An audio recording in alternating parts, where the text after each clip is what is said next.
A nossa disciplina se centra no conceito de trabalho subordinado.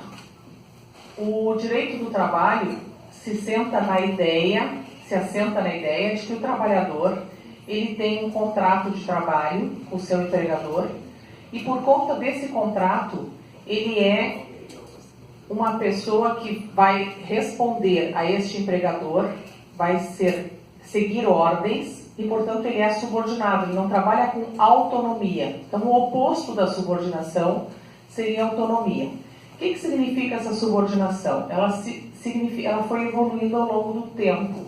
Uma época se discutia entre os estudiosos do direito do trabalho, que a gente chama doutrinadores, se essa dependência seria econômica do empregador, ou se seria uma dependência social, ou se seria uma dependência técnica.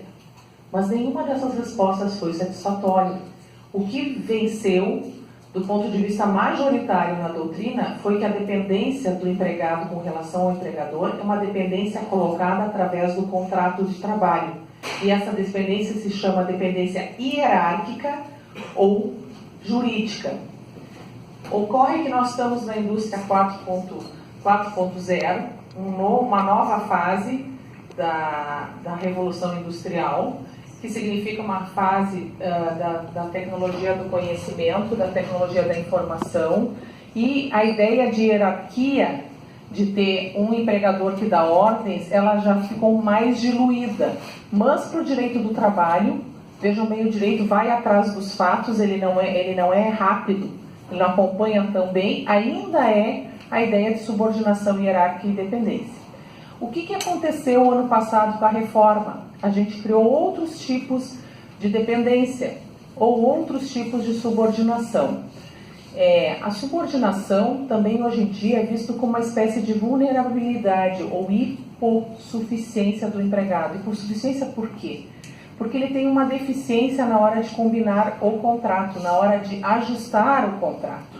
Então isso sempre foi chamado hipossuficiência. Tá? E o nosso professor aqui, Leandro, do DIR 4, ele fala, é a teoria das vulnerabilidades. O empregado tem diversas vulnerabilidades. Para a reforma trabalhista do ano passado, se entendeu que algumas vulnerabilidades, alguns momentos, o empregado é mais vulnerável e uns empregados são mais vulneráveis que outros. Explico. Talvez aqueles que recebam mais e que tenham uma formação melhor sejam menos vulneráveis. Foi isso que o legislador entendeu. E aí ele criou graus de vulnerabilidade, ou graus de dependência, ou graus de subordinação. E o que recebe mais e tem